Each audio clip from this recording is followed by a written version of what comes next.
Well, hello. I'm happy to be here with you today. My name is Peggy Stalheim. I live right now in Medford, Wisconsin, and I am a nurse by profession. I was working at the health department in Marathon County and met lots and lots of families, and I really enjoyed my work. I grew up in the Twin Cities Oh, wow. Uh-huh. and went to school there, went to college in Minnesota, Okay. and really lived pretty much in Minnesota until I married my husband, Scott, who's a large animal veterinarian. And we have lived in Wisconsin, rural, where there's lots of farms and lots of cows. Right. And he's done his work. I've done my work for a long time. So 30 I was going to years. ask you, how long did you do nursing for? How long did you do that for? Well, I've done a number of different jobs, but I've been a nurse. I've been working in nurse. I worked in nursing for about 40 years altogether. Wow. Just like, did you go to different areas? What type of nurse were you? Were you like a Yes. floor nurse or?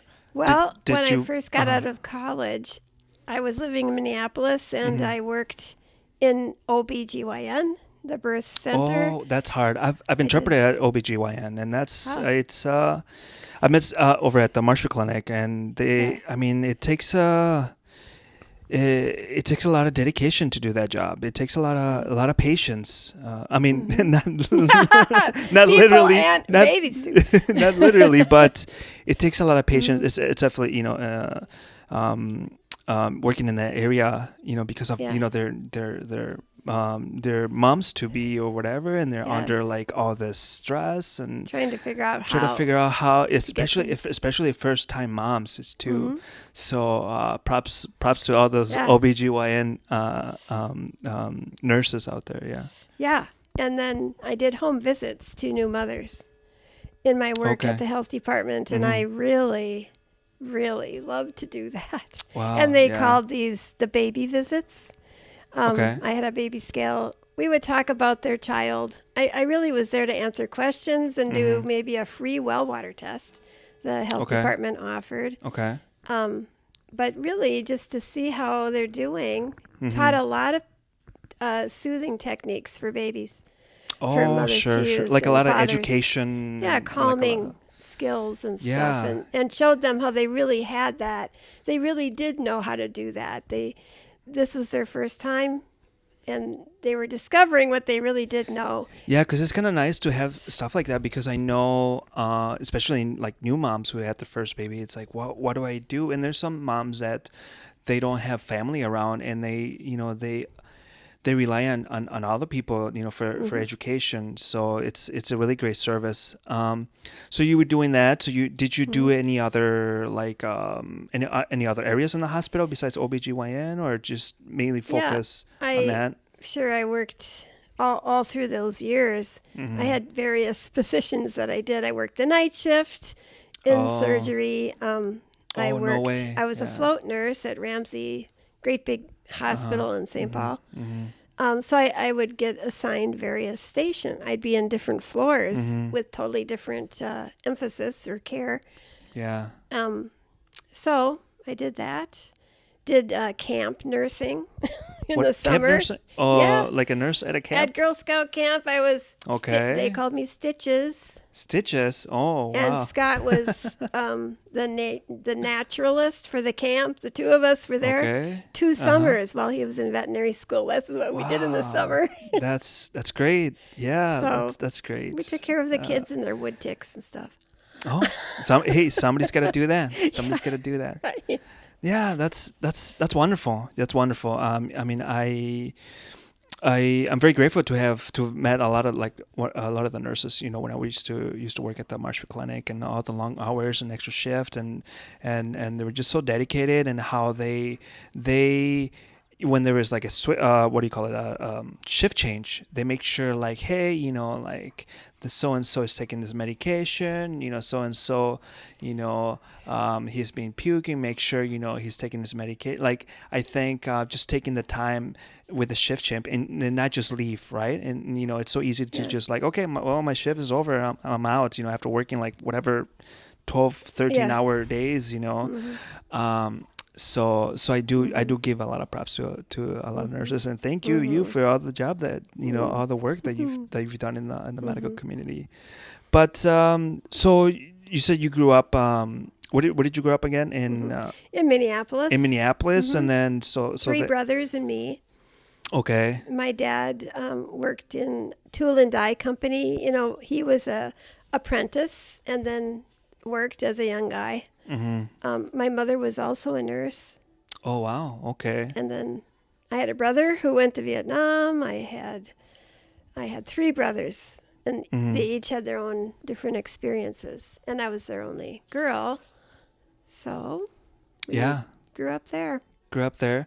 So then after Minneapolis, then I went to college. Then you went to college, okay. In Minnesota. Hi. What was this guy's name? Bosco. Yes. Yeah, we just as met in him. Bosco sauce. As in he's a Tabasco dark sauce. dog. Yes. Yeah. Yeah. Well, when you opened the door, it was like, oh, this guy's going to run away. It's like, oh, no, he's going to be fine. Yeah. He sticks around. He's That's getting great. on in years. Yeah. Have you had him for a while now? Yeah, we've had him for a rescue, right? I think you were telling years. me a rescue. Yes. Rescue dog. He was a rescue dog. So, so tell me a little bit about what you do. What you were telling me about this great job that you do in the community, and you reach out, and then you told me, I just found like that this is something that you're very passionate about, and so I just want you to kind of like tell us. I want it to come from your mouth, from your voice. What is it that you do here in our community? Yes. Well, what brought me to wanting to talk about the voting is the work that I do with the Democratic Party here in Taylor County, just to help people know who's running for offices and stuff. But we are doing projects too in the community that benefit people. Okay. We did a gratitude event at the time of the election of Biden, actually. Okay. Where we made baskets to bring to service providers all over Taylor County for the work they did and had been doing. And of course, that was just at the beginning too of COVID. Oh, so that's good. So it's just before that, really. Yeah. But we went to the schools, the hospital, the police station, the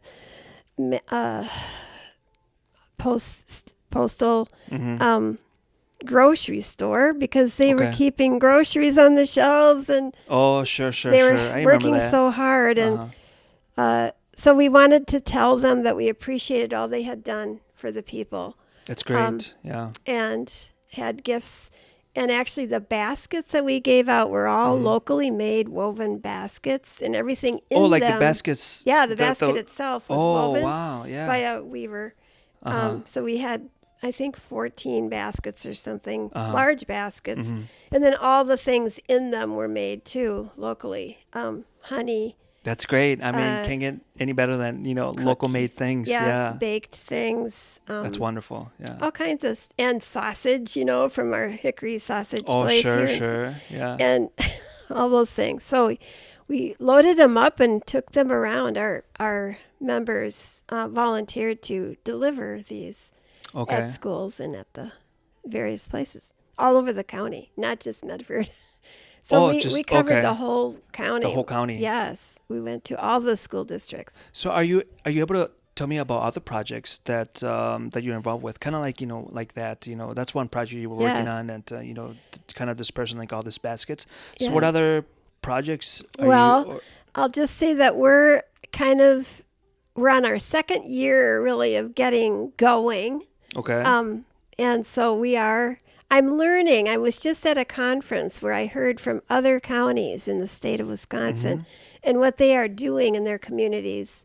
For example, helping older people who are not able to get in, and they can't get their computer running, and they have these different technology, things. And so somebody can come out who's really good at computers, and these are like volunteers, right? Yeah, these volunteers. Are people who have volunteered the time and the energy to kind of help other people and help them get in. So I heard we have lots of ideas. We're working on what we can, little at a time, Well, you got to start somewhere, right? We're a small group, really. That's great. We're we're working on this. The latest thing that we're hearing about that we're feeling pretty anxious to get going with has to do with the mining in the Chequamegon National Forest that's being proposed by a company that wants to mine gold and other valuable. And where's this at, you said? In the Chequamegon National Forest. Okay. Mondo flowage, Miller flowage, Yellow River, forest. They would all be affected by this majorly, and also harming the water because there's runoff when you do sulfide mining. There's a discharge of dirty water, and that contaminates. It contaminates the water, and so it kills the fish. It ruins it for boating on, like in the Mondo flowage. It kind of hurts the environment. And yes, we do a lot of kayaking. When our daughter was on the junior team for the United States in slalom boating once when she was 16, and so we've spent lots of time in rivers and boating when she was young, and I can't imagine that wouldn't be there, right? Because of mining. So we're planning on what we're going to be doing now is getting signatures. We need some signatures. We want people to write letters to our board, to Taylor County's board, so that they know that people don't want this. So how does let's say I'm intrigued about this. Let's say if there's other people out there that want to volunteer the time, that they want to make a difference, but they don't know how to, right? Yes. So when you present like some projects like the ones that you're talking to me about, how does one go about to actively volunteer and do that? Is there a website? Is there like a meeting, meetings in the community that, like how does someone get involved? Like, let's say like me, that I want to get involved and how do I do that? What would be the first step? Well, I'm really glad you asked me those questions. I really am, because we have a new website. Okay. The Taylor Wisdom's website. So you just type in taylorwisdoms.com, and you will see our website. And on there, we will have information. We're going to get it into there. I'm talking 2 days ago, we heard a presentation on this by Nancy Stencil and one of the sisters, Juliana, who was born and raised in Taylor County, and she now lives in Madison. She came all the way here to speak to us about this issue. Okay. Ryman, she's Juliana Ryman, and there were. So maybe one of the first step would be to listen to a speaker, to listen to like what the issue at hand, right? To kind of educate yourself, and then maybe another step would be write a letter. Really, that's a big deal. If we could get just letters written, and I think on our website we will have the information for anyone who would like to write a letter regarding the being against mining in the Chequamegon Forest area. It doesn't have to be a long letter. It just says they don't like it, and they don't want to have their waterways, and they don't want the water to be contaminated so it's undrinkable. There's an artesian well involved in this, which people come from pretty far away to collect water there. And that could be affected too? Yes, it's groundwater. So in the fish, and I mean, there's a lot of effects of this. So there'll be more there on the website. But right now, if someone's hearing this and wants to do something about it, they can contact us. There's an email on the website that they can write. Okay. And we can get them on our list of people, and then we'll let them know more details as we're working on this. Okay, so this is something like you that you currently are working on right now, we right? Are just and getting going. It hasn't been put on the website yet, right? Not yet. So getting the exclusive here, right? But our website designer attended the meeting, and she heard all this. Okay. So I think she will be working on it. She'll be working on it. Yes. So then that's a good gateway then to explore other issues at hand, explore other, I think it's important, and I think it's important to like educate yourself, and then because I really truthfully feel that that your voice is very powerful, especially in numbers too. And I think that's a really great. I'm going to be using that resource, because I'm always trying to find like resources. There are things that I'm very passionate about, right? But I sometimes I find it hard, and I'm just talking from personal experience. I find it hard, like, well, I really wish, that I can integrate myself into something that's, or that. That they are having a common goal, or they're trying to fix an issue, and then I want to be involved, and try to educate myself on that. So I'm glad that there's a website that not only it tackles one project, but it tackles like different projects, different things that are going on in the community, and there's ways where you can volunteer, use your time, and make an impact, right? It will. And I understand from what I was hearing from our presenters that truly the decision about whether or not to mine is very impacted by whether or not there's a big uproar against it. It's very powerful to receive letters, and the more the better. They just won't want to bother with it, but I guess they have to get tons and tons and tons of rock to get enough gold out of there for an amount the size of a kernel of corn or something. It's just, it's terribly wasteful, because all that rock they had to go through, and destroy the wildlife around it and everything else. And then to cause this runoff water, we saw pictures of it. It's just muddy, yucky, pouring water where it used to be shining and gleaming and gorgeous. To create that, to get this tiny amount, they'll just give up. They'll just feel like, oh, it's just too much. We aren't going to do this. It really could stop it. It really could. That's what they told us. Yeah. So that's why we're going to really be going for letters to getting there. And we'll figure out the process, just where it will come to and how we will get them there, or how people can just simply do that themselves. We'll have to lay that out, because we're in like week number 1 on the project. Yeah. So we're each day we're going to be. That's great. It's important. That's great. It's important, and I think it's like I said before. It's like your voice. Your voice is very, very powerful, and I always try to encourage, especially young people. I'm only 35, but I do talk with a lot of people, and I try to encourage them, and to not sit with their the hands crossed, and I see that a lot, and I feel like my job in the community is to encourage those people to try, if you believe in something, like try to make a change. You truly can make a change, and I think, and I try to do that with the young people. And I wanted to talk to you about young people, and I want to talk to you about voting. Yes. I want to tell you a little story about like when I came to this country, and my parents immigrated to Texas. We were in Texas for a couple of years there, and then we crossed the border like legally with our passport, with our visa. We had everything. We had our documents, and then later on we came to Wisconsin. We met this lady down in Texas. She's like, you should come to Wisconsin. You should, there's a lot of work. There's a lot of jobs. It's cold. It's like almost to Canada, but there's a lot of opportunities.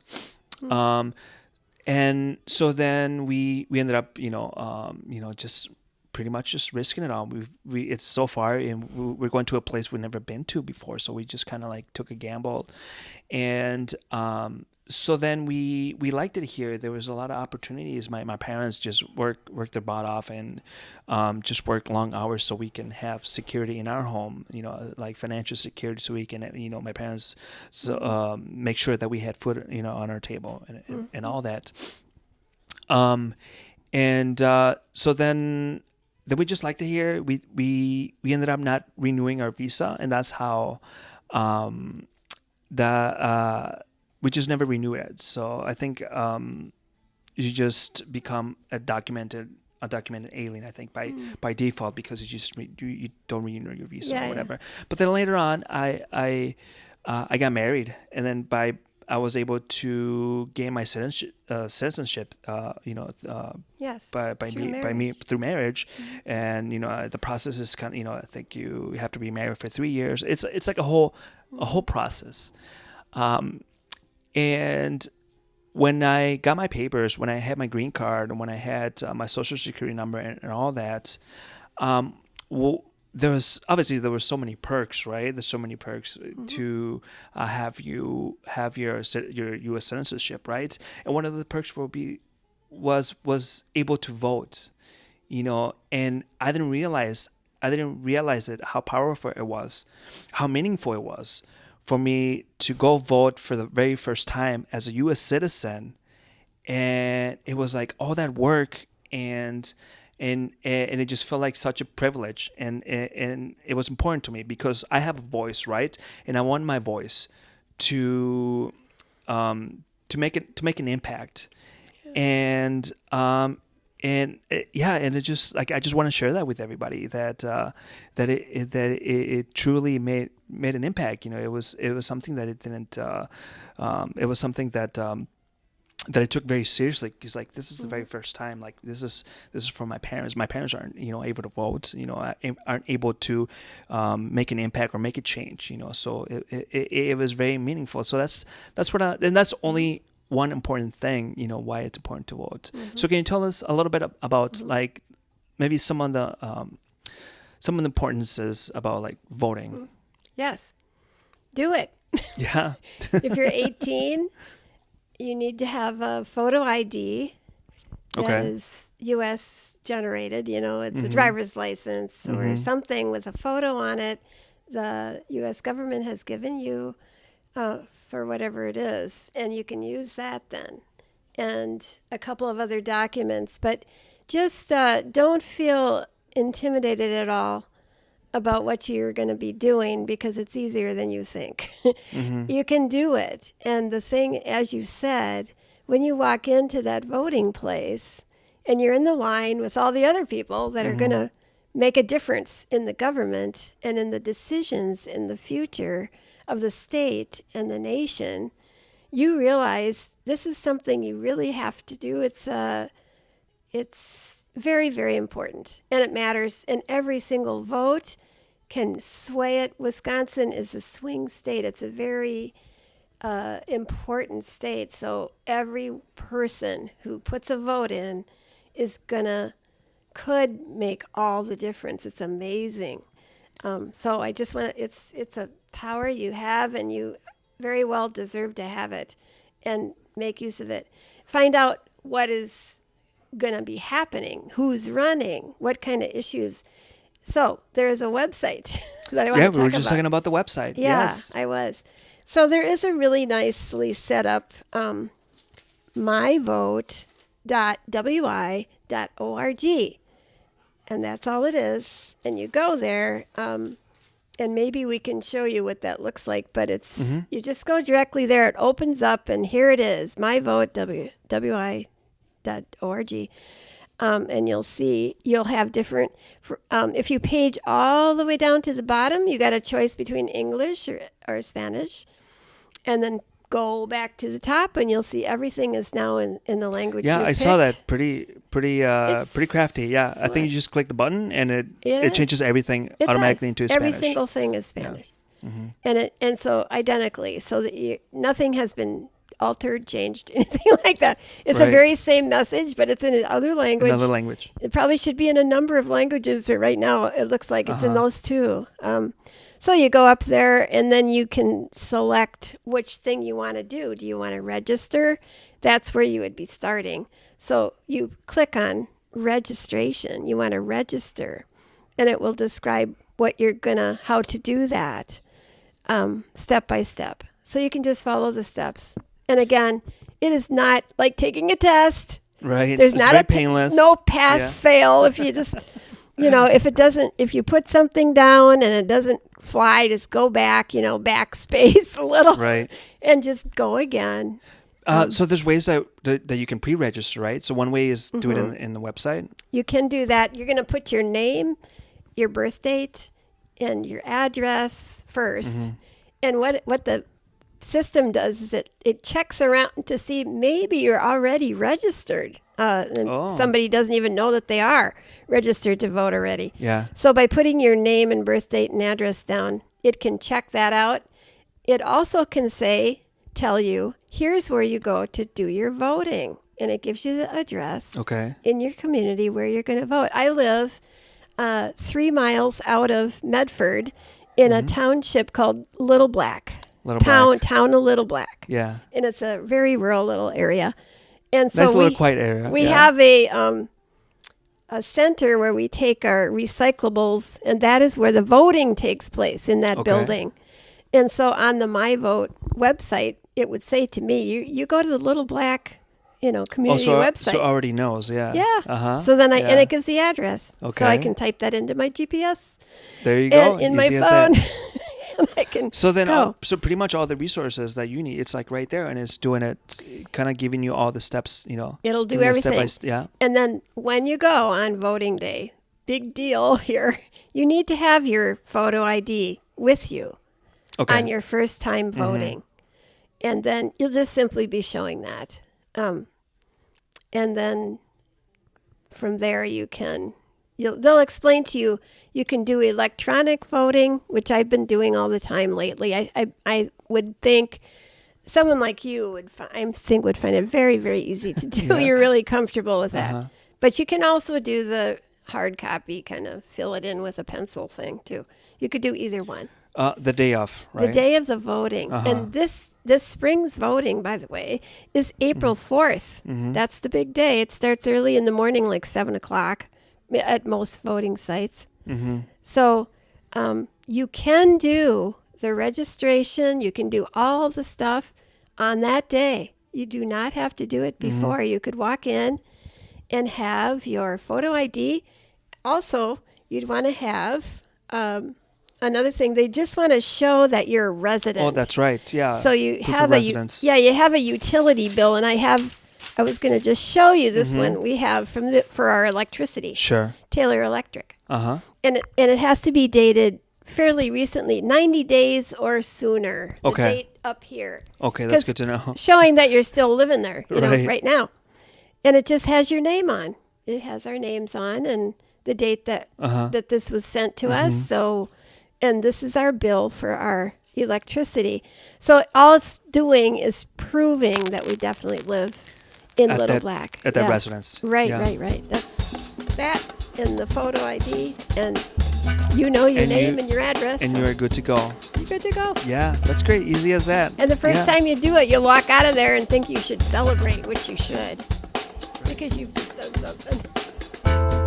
Color Latino Wisconsin podcast is a window into the Hispanic community and Latino culture. ECLWP, a program that blends current events, art, culture, and more. A place that features local leaders in the Hispanic community and discuss their impact in society. Information, opinions, and content shared during the Color Latino Wisconsin podcast are solely those of the individuals involved and do not necessarily represent or reflect those of the guests, audience, and Latinx community. The primary purpose of this podcast is for the creators to share their lived experiences to help inform and educate the public. Advertising, which is incorporated into, placed in association with, or targeted toward the content of El Color Latino Wisconsin without the approval and knowledge of the podcast creators is forbidden.